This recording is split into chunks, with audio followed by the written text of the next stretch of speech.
runtii aad baan ugu faraxsanahay darkan hadda waa maxaan ku raraa dar ay looda kacbaysa arigina ka cabaya waana wax aad lagu farxaa shirkadda qoday iyo maxaan ku raraa shacabka khabiiradii helay biyaha markii u horeysay shirkadda qoday waxa ka horeysa maxaan ku raraa heshay ee tir halkan laga qodo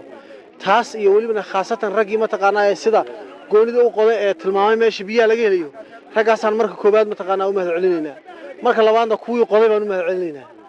marka saddexaadna shacabka loo mahad celinaya niimada ugu weyn waxa weeye kula dardaarmaya shirkadda biyaha iyadoo la kaashanaysa cid kasta oo khusayso inayna kala goyn biyahani xoolo badan baa jooga ilaa 4 gobol baa